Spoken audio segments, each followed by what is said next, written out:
Hi, and welcome to the warehouse. I'm Curator Evelyn, and I've been assembling my costume to play the Grim Reaper. For that, I shall need a scythe, which I would normally use to reap your souls. However, this particular scythe was used for a much happier reaping job. Imagine you spent all summer trying to grow yourself and your horses some food to last through the winter, and finally it is fall, and it is time to reap what you have sown. That is, you're standing out in the field of hay or wheat, and you sling this thusly. And no, I'm not good at it. There are many good YouTube videos of how to use a scythe. But just imagine, you just do that all day, 8, 9, 10 hours, but you're happy because you and your little animal friends are going to eat.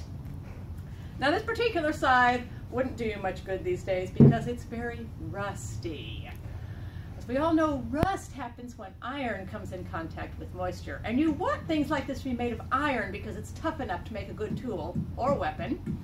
And the only problem with it is that old rust problem.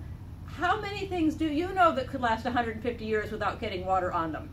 We have lots of rusty things in this warehouse. We have lots of rusty things out on the site. It was this particular scythe that taught me that all history curators should keep current on their tetanus shots.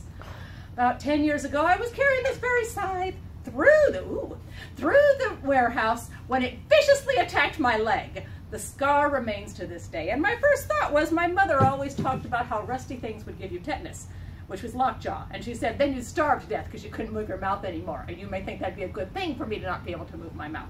But my mother was wrong. She was right about many things and she was wrong about many. It's not rust that gives you tetanus. It's the bacteria that are often clinging to rusty things. At any rate, I didn't get tetanus. Since then, I have maintained a constant tetanus shot, which I recommend for all others who handle rusty old artifacts like this. And I have forgiven the scythe for its vicious attack upon me. Apparently, it was nice and clean, since we all see that I survived and can still talk endlessly. But I shall forego doing so till next Wednesday when you return for another exciting Warehouse Wednesday. Curator Evelyn saying goodbye. Love my